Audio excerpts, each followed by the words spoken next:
Alright guys, I'm kind of look like a mess right now because I just woke up and started working on my essay. But I'm eating now. It's like 12-ish, I think, probably look past 12. So I'm probably gonna eat pretty soon after this. I got my essay's almost done, which is good, but I hope I do it right, and if not, oh well. But yeah, I'm out of spinach. Here's the macros for my breakfast, and let me show y'all. Here's my 4 eggs, 84 grams of egg whites, turkey, bacon, cheese, bread. Only raspberries today. The peanut butter's under. I put the peanut butter directly on top of the yogurt and then put everything else over it, just to see what that's like. It's gonna be the exact same thing, but I'm like low-key out of a lot of stuff, so I have to go to HEB, but I don't know how that's gonna work today because I don't know if I have a car by 5, everything will be fine, but I might just have to wait till tomorrow. So yeah, anyways,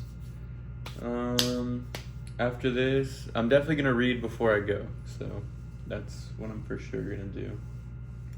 But yeah, I'm about to eat this and then go get to work on my tasks for the day. So I want to go to the gym, do cardio, hit my macros, read, finish my essay, and maybe stretch if I have time. But yeah, those are the 5 things I'm gonna try and do today. And I'll see y'all when I'm eating whatever I'm eating next. Goodbye. Okay. So I've done my reading and I finished my essay, but it's currently 4. Here, let me move my camera over here. It's currently 4 and my work meeting is at 5:15, and I'm making my chicken for today and tomorrow, plus my oatmeal. So I want to talk about what I read right now, because this stuff takes a while and I'm just standing here for most of the time.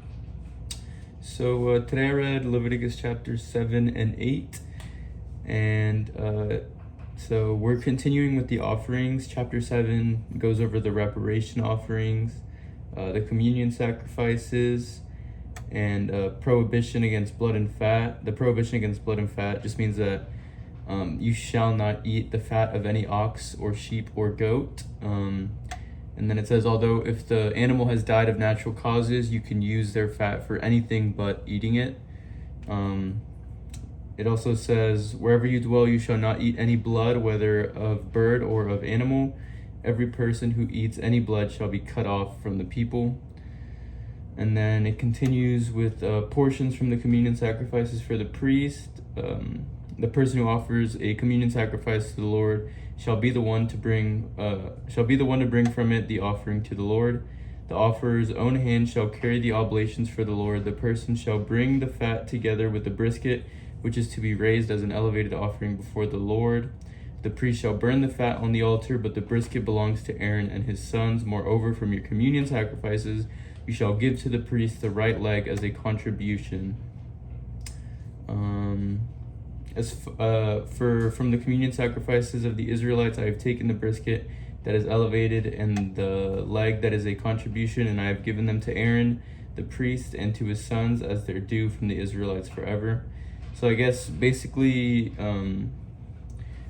a certain portion from the communion sacrifices is always going to be dedicated to Aaron and his sons or any other priest in the future, just as basically payment for being priests, I'm assuming. And then at the end, it's a summary. It's basically a summary of all the rituals. It says this is a ritual for the burnt offering, the grain offering, the purification offering, the reparation offering, the ordination offering, and the communion sacrifice, which the Lord enjoined on Moses at Mount Sinai at the time when he commanded the Israelites in the wilderness of Sinai to bring their offering to the Lord. So that is the end of chapter 7. And then chapter 8 is the actual ordination of Aaron and his son. So like it entails the actual offering that Aaron and his son take place in. So the Lord said to Moses, take Aaron along with his sons, the vestments, the anointing oil, the bull for purification offering, the 2 rams, and the basket of unleavened bread. then assembled the whole community at the entrance of the tent of meeting. And then they go through said offerings, putting the hand on the bull, the rams, sacrificing them, spreading the blood. Also, like, putting on their priestly vestments, washing them like Moses washes Aaron and his sons with water. Let's see, what else happens? Pouring the anointing oil and stuff. And then it continues with the ordination sacrifices, which is where they offer the bull. He brought forward the bull for a purification offering, and Aaron and his sons laid their hands on its head, slaughter the bull. They take all the fat that was over the inner organs, as well as the lobe of the liver and the 2 kidneys with their fat, and burn them on the altar. Of course, the same instructions that we just read in the past chapters, they're just doing them now. He brought next forward the ram of the burnt offering, and Aaron and his sons laid their hand on its head. They slaughtered it, or Moses slaughtered it, splashed the blood on all sides of the altar. After the ram was cut up into pieces, Moses burned the head and cut up pieces and the suet. After the inner organs and the shanks were washed with water, Moses burned the remaining parts of the ram on the altar. It was a burnt offering for a sweet aroma, an oblation to the Lord, as the Lord had commanded Moses. Then he brought forward the second ram, the ordination ram, and Aaron and his sons laid their hands on its head. Do the ritual again. Take the fat, the inner organ fat, the lobe of the liver, the 2 kidneys.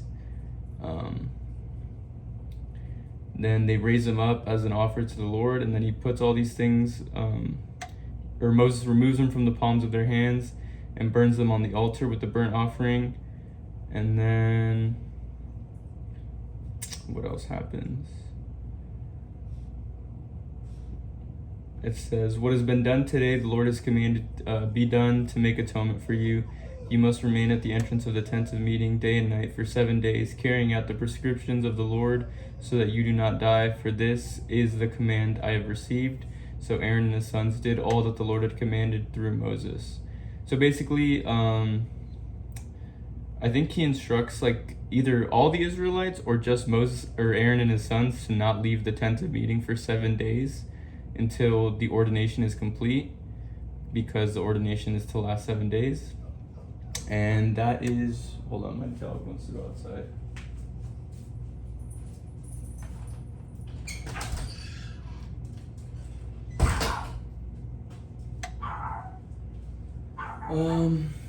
So yeah, honestly kind of confusing, these chapters, but not really. I guess like the only confusing part is why they're doing this, but it's not really relevant nowadays. So, but yeah. Wow, okay, I think my pan. Oh my gosh, I forgot to season my chicken.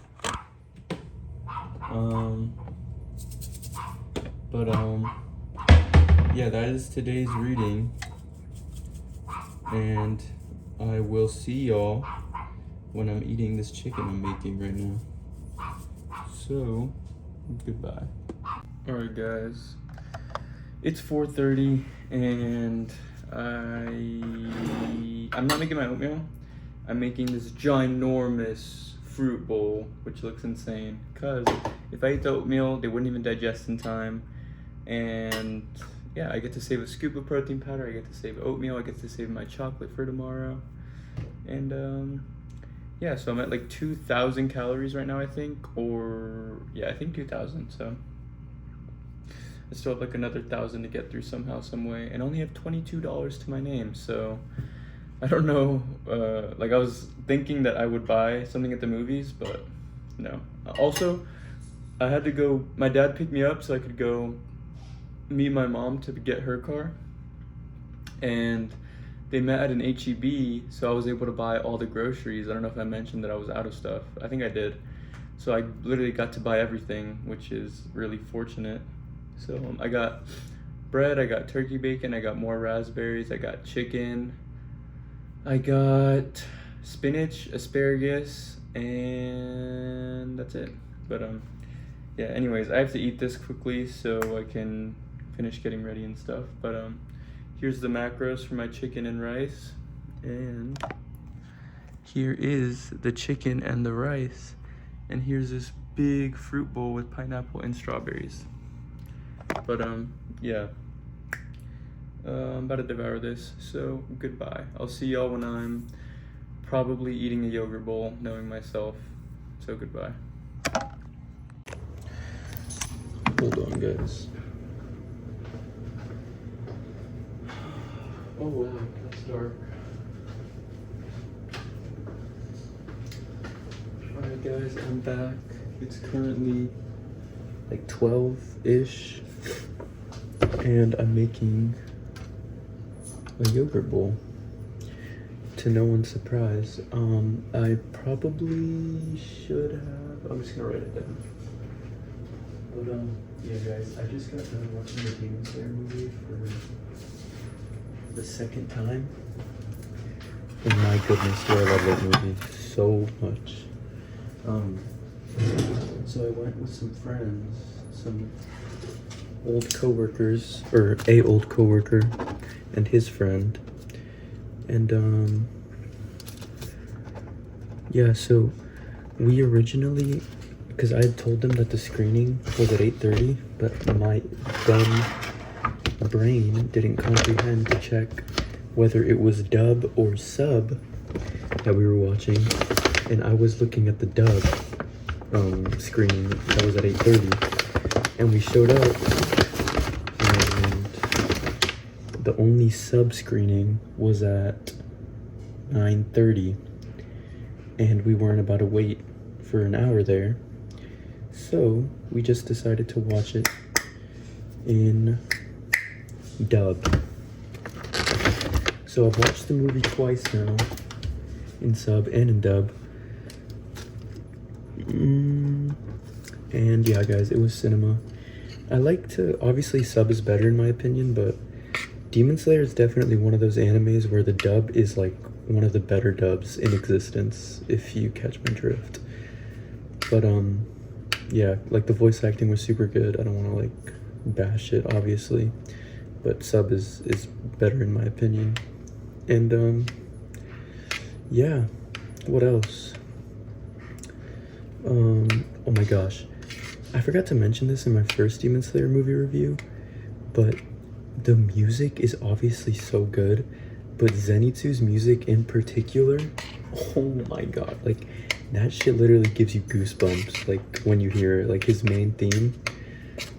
If you haven't seen the movie, then I wouldn't watch this video, but I'd highly recommend seeing the movie. But like when Zenitsu's unleashing his new form, like his last attack, the music is so insane. And yeah, my friend was a manga reader, so he obviously knew what was gonna happen, but it was his first time watching it, and he said he really enjoyed it. He fell asleep a few times, but that's okay. Also, I bought a chocolate chip cookie, and I ate it. It was really good, but the packaging, it was like in this foil wrap, and like I was trying to unwrap it during the movie, and like I had to wait for like the parts that were really loud so like people didn't have to hear me unwrapping my cookie.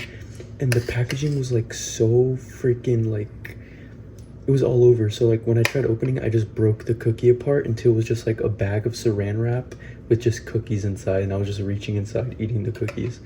It was super good obviously, but I wish the cookie would have stayed intact. But yeah, what else? I also brought them the new donuts from Shipley's. I brought them the cold brew and the pumpkin spice donut, and we shared those in the parking lot, and they really liked them. And oh yeah, I also ate one mozzarella stick that was my friend's, and I ate like 2 fried pickles, but there's no way to track those. I'm just admitting it to y'all.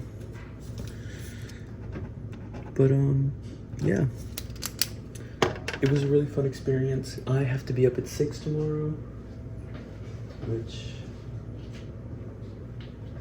I truthfully am not looking forward to. But you know, such is life. Just gotta roll with the punches. And they're hardly punches if you think about it. Because waking up for school is, guess what?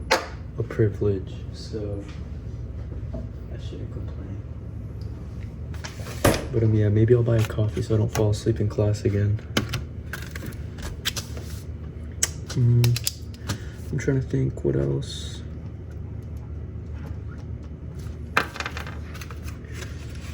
I think that's it, honestly. I'm gonna finish making this yogurt bowl, and I'll put a picture of it so I don't have to make another video, so I can just eat it and go to bed, or shower and go to bed. But yeah, guys, today was a good day. I didn't do cardio because I didn't have time, but oh well, I'll just do it tomorrow.